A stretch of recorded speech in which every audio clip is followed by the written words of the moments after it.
I'm homeschooling my young children and I just want to do it right. Are those words that you've uttered? But you're just not, what is right? What is the right way to homeschool? We put so much pressure on ourselves to do the best that we can, which absolutely we need to. But to put pressure on ourselves to do it right, it just causes so much fear. Are you still in the mindset that you have to school at home just the way that you were schooled in elementary school? Just think about that and bringing it into your house. That's definitely the way that I started homeschooling. But at the same time, I can guarantee that you want to create a stress-free environment where your children want to learn, where they thrive, where they want to explore and have the opportunity to explore and learn. You're going to enjoy today's topic. We're going to be talking about how to create a stress-free homeschooling environment. Doesn't that just sound great? My name is Diana Rolston, and I want to welcome you to Spark Homeschool Parent, where I provide and I give to you strategies that ignite that spark, that engages your child's learning. And if you've been following me for a short time now, you'll notice that SPARK is an acronym. We start with the S. Very important to use that time when you're first homeschooling to get to know your child, to learn their strengths. That S stands for strengths. And then P. P is purpose. To understand why you're homeschooling, the purpose, setting long-term goals so that you can bring that back, so that you know what you're doing day to day with that long-term vision in mind. The A is for attitude. We want to create fun learning environments for our children at home. And that's attitude. We don't want homeschooling just to be a thing that our children have to do, a place where they just like show up and like it's hard work for them. It is hard work, but we want to create a fun learning environment, and that is the A, the attitude. And then R is reflect. At some point, many times throughout your year, you want to just take a break and reflect where you've come from and celebrate all those wonderful things that you've done. Take a look at where you are now and maybe readjust before you move on. That's the R. And then welcome to February. We're talking about the K. Keep on going. Keep the faith. You can do it. And I'm really excited about today's conversation that kicks that off. This is for you if you appreciate hearing the experiences of veteran homeschoolers and learning from their experience. You're going to get that today. You're going to enjoy today's conversation if you're looking for alternatives to that school at home model that we're all so familiar with. And this is the right place for you if you are looking for tips on creating stress-free homeschool environment for your children at home. This is Spark Homeschool Parent, and I want to thank you for joining. As you are coming onto this Facebook Live, just send me a quick comment. Let me know who you are. I love to see people's names, so just send in a quick hi. That would be awesome. I'm Diana Rolston, and today's conversation is how to create a stress-free homeschooling environment. And I'm really excited about my conversation today and sharing that with you. I have the privilege of speaking with a mom of 10 who is married and has 10 children. She has been homeschooling for over 35 years. That's since the mid-1980s. So lots and lots of wisdom to share. My guest is passionate for the Word of God and her family, which shines through in everything that she does. She somehow finds the time to write and speak, and she was telling me how much writing she has sort of on the back burner, that when she has more time, she's just really excited to get writing again. Hey, Taria, nice to see you. Thanks for joining. And my guest today has literally written the book on stress-free homeschooling. Hi, Robin. Hi. Thanks very much for joining us. Oh, it's a pleasure. I'm just going to kick off by just sharing some stories about when I first started homeschooling. I think probably a lot of those that are listening, and maybe yourself, Robin, can relate. When I first started homeschooling my three boys, I set up our classroom at home. My boys were sitting at their desks. I have this great whiteboard on one of the walls, and I had my curriculum piled up high. I didn't know a lot of people that were homeschooling, but I did have one friend who had previously homeschooled. So she was answering some of my questions and she recommended some of her curriculum. And not knowing anything, I bought the language arts and the math and the science and whatever else was recommended. And at the start, it was going great. Just the way that I had imagined it. But then I started to stand back and reflect and realize we have options. We have flexibility where we're homeschooling. And my children started having opinions also. Maybe you could share your early homeschooling stories Sure. many years ago. Sure. For some reason, I didn't do the set up my, whatever space as a school. I'm not sure if I just, had read the right book before. Maybe. And actually, what did make me or help me decide to homeschool, my husband had heard about it on the radio on it, I think, Focused on the Family. And he told me about it. And at first I was like, oh, why would we do that kind of thing? But as I heard more about it, I was intrigued. And a couple of my friends were just starting to do that. And I read one book. And in that book, it was just each chapter was a different scenario of a different type of family. And the title of the chapter would be just either the jobs of the parents or maybe education level. I remember like a plumber and a whatever, or like a lawyer and a whoever, or the single mom, or, high school graduate. And anyway, and each story was different. And what it showed me was that if you love your child and can read, then you can homeschool them successfully. And so I think that book maybe just helped me to understand that this wasn't a kind of classic schoolroom situation, but that would work into our lives, whatever that looked like. And also might have been that book, not sure, that made me understand I didn't have to do this for hours every day. Like you send your kids to school for hours every day, but you're one-on-one. So for one thing, if you're teaching them something, they either get it right away or they don't. You don't have to do busy work so that everybody, has time. They get it or they don't. If they don't, you can come at it a different way. With ones of my children, they had different learning readiness, academic readiness, just like some children get, their first teeth earlier. My kids got their first teeth later, lost them later.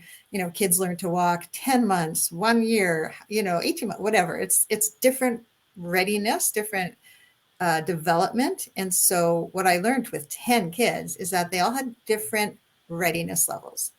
So I remember one child, I would bring out the like initial little things I taught them, used to start teaching them letter sounds and whatever, and totally didn't get it. Like could not remember that was set or anything. And so we just put him away for, some weeks and brought him out, and just once he was ready. And then that's it. He learned.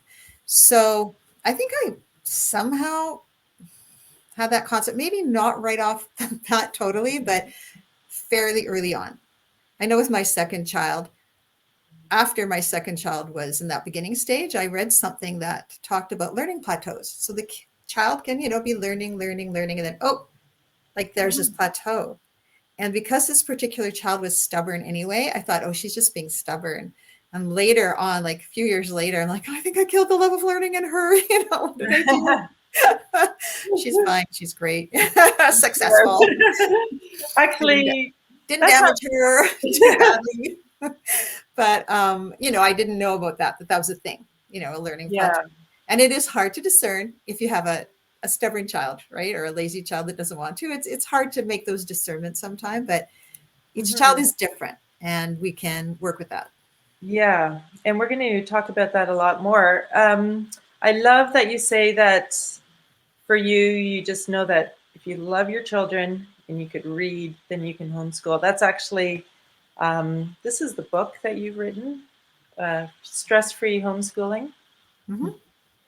And that is right in chapter 1, isn't it? Mhm. You've entitled that, Can I Actually Do This? Can I actually homeschool? Which is a question that so many people, well, they're questioned.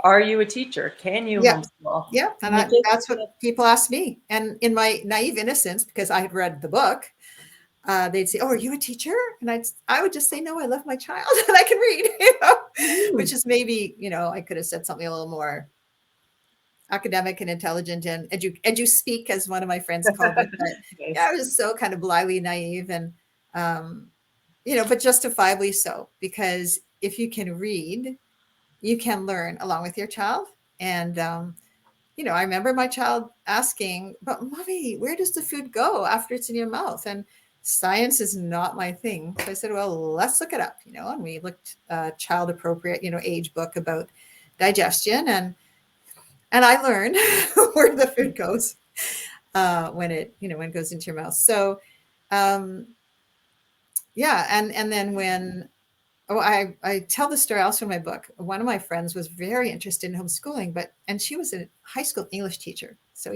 she was no dummy. And she said, "Oh, I don't know if I can, because like I'm so terrible in math." And I said, "So and so, her name, you can teach your child that, one is one and two is two, and you can even teach them that 2 + 3 = 5, like, enough to start with. Mhm. And when they get past you, and children these days in school learn all kinds of advanced math that I didn't, but when they get to that point, if they're so inclined, because I don't believe everyone has to do like all the maths that they ever invented, all categories of trigonometry and calculus. I don't believe that, not if they're not going to use it. But when they get to that level, there's curriculum. You've taught them to read. They can read. They can get other help. Like, it's not all on you that you have to master all of everything, Mhm. So That's so important for parents to realize. And then when our children have that interest, they are so oh excited yeah. and they have that purpose within them. That's actually, I think, part of your chapter 3. Why do I you think homeschool? you know my book better than I do. Well, when I forget when it came out, a few years ago, but Yeah, I haven't read it since. I have the benefit of having it in front of me right now, and knowing I was going to talk to you, so having to take a look at it more recently. Um, yeah, the purpose. Why are you homeschooling? So for me, when I originally started homeschooling, my purpose was to school at home, which, as many of us know who have homeschooled for a few years, that is not an appropriate purpose for homeschooling. But you say to just like really think about your priorities. Mhm. I Yeah, know well, that's yeah. something that's important to you. Um, and Well, setting those as like what you're striving towards. yeah, it is so good to know your goals. And our goal, and everyone has different goals, but our goal was that the primary thing we wanted to pass on to our children was love God and love others. And we thought we could do that better than school, certainly public school, and even better than private school. And so then obviously the curriculum choices we make, and maybe where we're going to spend more time or less time, it's going to inform everything. Another family will have, like, their goals will be, something else that they want for their child, maybe to spend.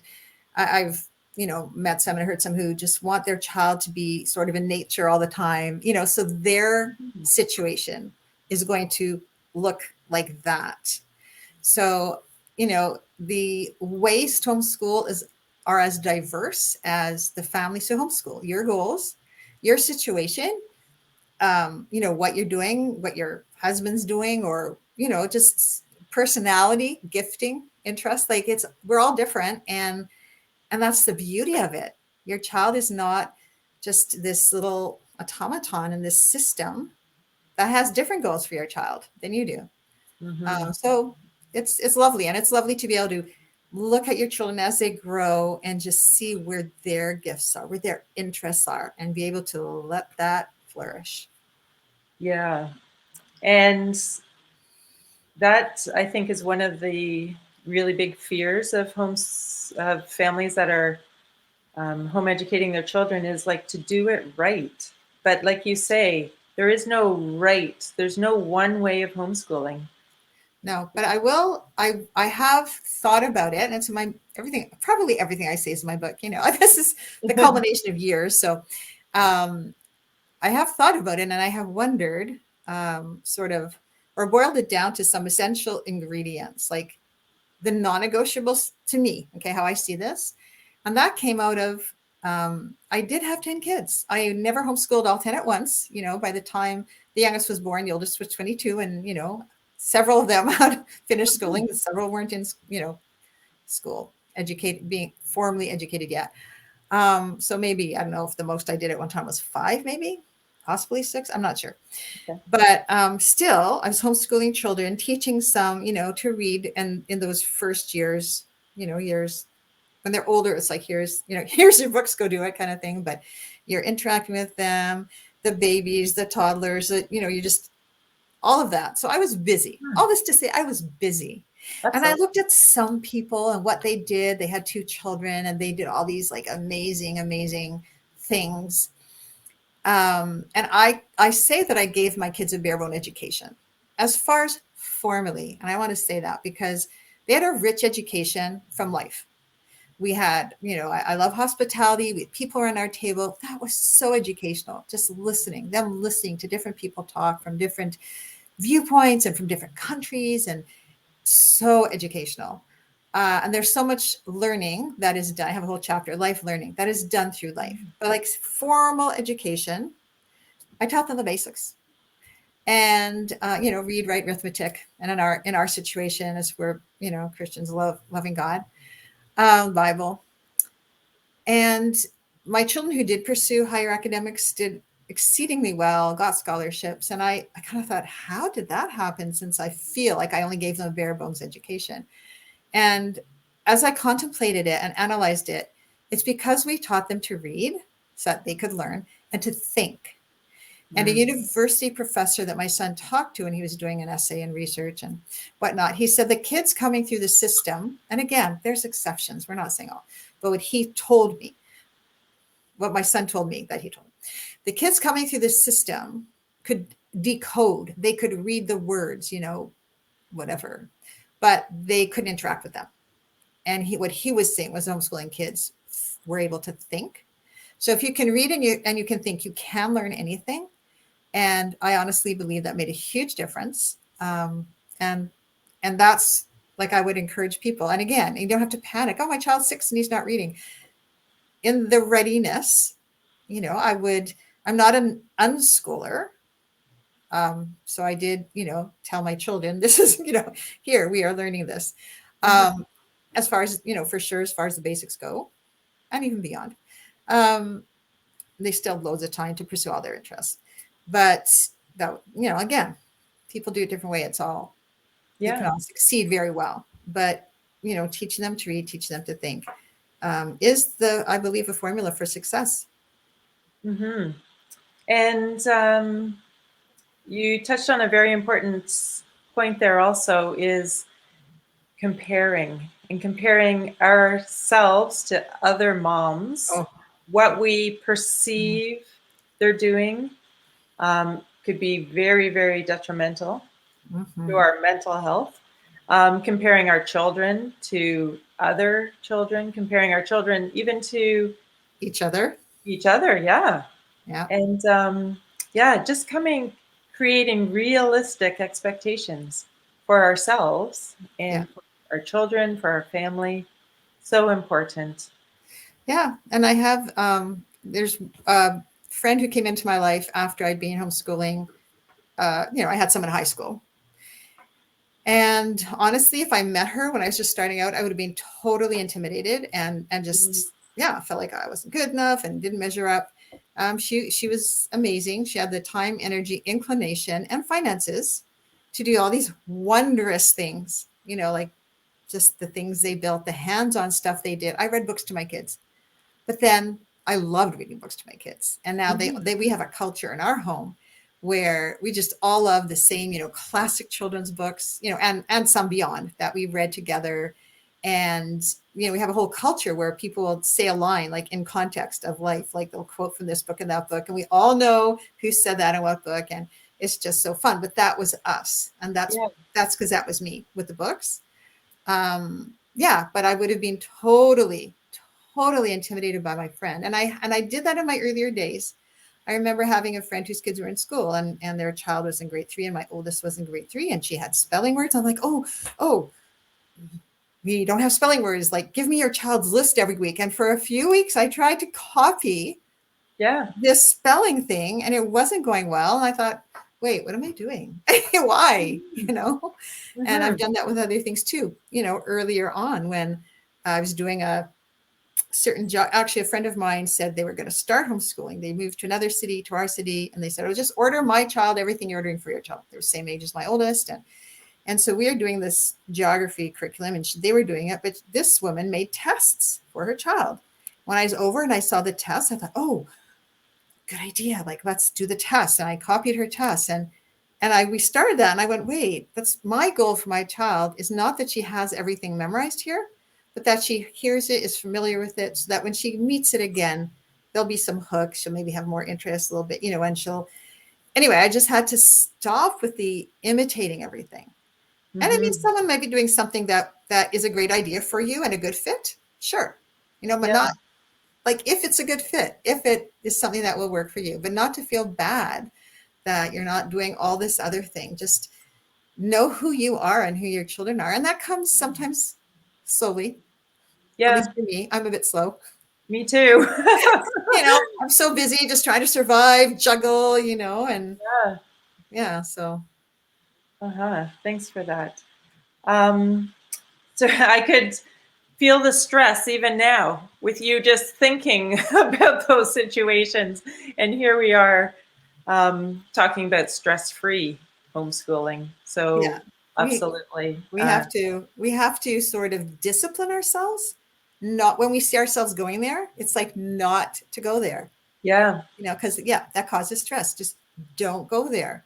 Hmm. What are you doing, that you've given some thought to, decided this is what you're going to do, and just stay the course. At the same time, you choose to do something and then it's just not working. Check it. That's okay. Like sometimes it takes us a while. Um, in my household, French curriculum is an interesting word, an interesting concept, because I have tried so many, I mean, countless French curriculum, because I had in my mind, I was trying to find that thing that my kids could do because I was so busy. I wanted something they can do on their own. And I tried one after the other, like over the years, until I finally realized with my, I don't know, seventh offspring, that what they needed was me there actually Mm. for and again, someone else's child, they might be fine. Go do Rosetta Stone over there. That works for them. For mine, it was no. They wanted me being there to walk them through it, to help them through it. And that when I discovered that with that offspring, he's the one who knows the most French. Ah, yeah. And then going back to realizing the uniqueness of each child. Yeah. And Because I tried that same curriculum with other children following, and it didn't work. It was very dry and textbookish. So this year with my last 10th child, offspring, who is graduating in a few months, I found a French curriculum that works for him, and it's a different one. Anyway. Beautiful. Nice. So, creating this stress-free environment when we're home educating, we have cleaning to do. I mean, we're living, we're educating in our home. There's laundry, and in your family, lots of laundry. There's groceries for our family. We look in the backyard, and there's yard work to do. How do you get all of that done in a stress-free manner? What are some of your Well, suggestions? I think for one thing, different people have different tolerances. And while I don't want to be living in a disaster, big mess, big sty, I also don't need perfection. And I know some people sort of do. So one of the thing is to understand that like you do have to be realistic, and you are living in this home with these mess makers. Mhm. So it's like, are we going to focus on perfection in the that housework, or are we going to focus on our children, their education relating to them, while not neglecting and abandoning that? And one thing we did is we involved them as soon as they were able to, and maybe it was some before, Mhm. but they can do so many things at a younger age than I think society kind of gives them credit for. And they feel then like if you get them young enough when they want to do it before they're really able to do it well, like Mhm. they're not, they just want to. But if you get them doing that and it's part of your routine, even if it's a little bit harder on you, then it's just a natural thing. So um, we had, daily chores, we had weekly chores, and they all were part of it. And frankly, I find it harder to entertain, to show hospitality, to have people over for a meal now that it's basically just me. I mean, we have two offspring still living at home, 20 and 18, and the 20-year-old's either out working or out, and depending on the season, the 18-year-old. And so before they would all be helping, cleaning, tidying, bake, helping. And so when people have like 10 kids, they're maybe thinking of their situation, and maybe they only have one or two, and maybe they do all the work or almost all the work. So you just, one of the things is to train up, train up your children, involve them. Might be a little labor intensive at first, but it's so pays off before you know it. And making that routine, like we in our family, and what we've always done, also, which I think is what you've done. You eat the meal, and then everybody cleans up. Or, Mhm. I Yep. mean, in our case with five, everybody can. You don't want 12 people in your kitchen cleaning up, but that's part of the No, we had routine. charts, we had chore charts, and they actually worked. I say Hmm. that because I also made schedules, school schedules, and they didn't work. Yeah. Part of that might be my personality. I'm very flexible. And part of that is life. So you make a schedule. And when they're little, I don't suggest time schedules like 8 o'clock, 9 o'clock. I suggest what, like, first we're having breakfast and then we're doing this and that. So it's not time. Yeah. Um, but I would make these schedules because I had that many kids, and I had to figure out, well, this one needs me for this schooling and this one can be independent when I really did have to make these schedules. And for the first few I made worked beautifully for 2 days. Um, I remember getting 3 weeks out of a schedule. I was pretty proud of that. But what happens is you're doing, people, it's flowing, whatever, you're working with this one and that one, and there's an attitude issue, like a real serious attitude issue.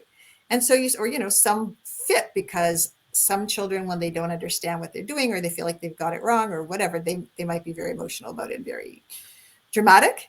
Yeah. And so I would stop and deal with it.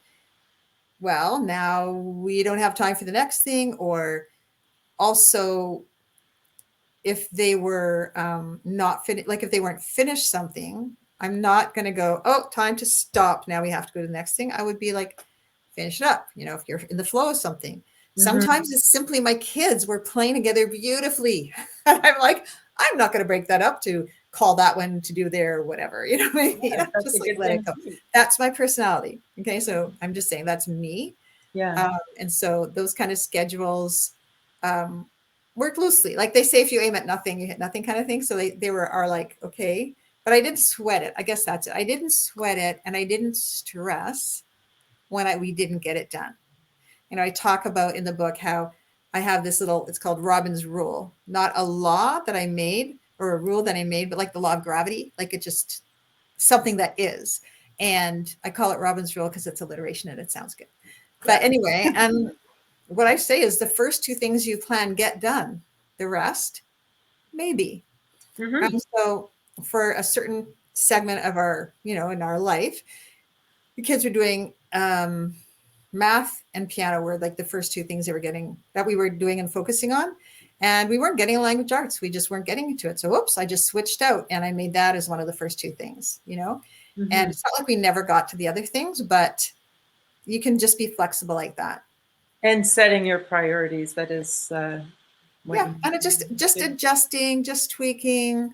Mhm. And and I think it's just so important to know your kids are going to be okay. That's what we're stressing about. When we stress, it's because like, will they be okay? Will they, be successful adults or integrate into society successfully? And I say, unless you live in a cave where, maybe then they'll have to learn how to, react with other people. But like, Mhm. I'm taking that maybe they have relatives or friends or, Sunday school, whatever, like activities. They're with people. Well, your people, your Yeah. family's people, and they're with other people. And all I say is they'll be okay. Like if you're homeschooling because you care about them, you're not homeschooling because you don't. If you care about your child, and again, you give them tools like reading and thinking, um, then I think that they will be successful, however Which you brings judge it. us right back to where we started, which is beautiful. Love your children. That's what it boils down to, eh? Love your children and be able to read, just like you said. I think. Enjoy them as much as possible. And you know what? Sometimes they're not enjoyable because they can go through stages. And I've had my stubborn ones. They weren't. This particular I'm thinking one was sort of like the girl with the curl. When she was good, she was very, very good. When she was bad, she was. Yeah, We all have one of those. you know what I mean. It's not like she was. Yeah. She was lovely and creative and stubborn as all get out. And uh, when she was quite young, someone was sharing with someone. They said, "Well, just pray that she'll be stubborn for God." Mm. And I did. And she thanked me in her adult life. Like she thanked me for all the discipline, that I didn't give in to her, and all those things that you just feel like a terrible mom because you're Yeah. insisting on the right thing that you need to insist on. And she thanked me, for that. That's Beautiful. very rewarding. Yeah. Yeah. That's a good introduction to my live next week when I talk to Lisa Moore Eid, and we're going to be talking about homeschooling our children through the middle school ages, where we do see a lot of that behavior of, I was going to say fighting back, not fighting back, but being stubborn, showing their opinions. So come back for that. Well, yeah, I people also, people do start that at different ages. yeah, Yeah. absolutely. Yeah. I also have a comment here of some families that know you and are grateful for the Gilman girls who taught my girls ballet. I'm sure there's a lot of families that can say that. And she would like to know where that daughter is, what she's up to. Or maybe you have a Mhm. few That would be telling. daughters. Sometimes when I speak, I ask permission. If like Oh, sometimes she yes. doesn't care if I use her name, and sometimes she doesn't. But I haven't asked permission. But Okay. she's someone who loves God and is very. She's a lovely human being. And she's still dancing, no Yeah, doubt. yeah. Um, can Yeah. I just share about this book? Oh, absolutely. So this is a book that is called Daniel's Dilemma. And I wrote it 29 years ago when my son Daniel was 4 and he was bored. He wanted to play with his older siblings. They were all doing their schoolwork and he didn't want to play with the little one. And he just said, I'm so bored. And I'm not quite sure how I solved it, that inspired me to write a book.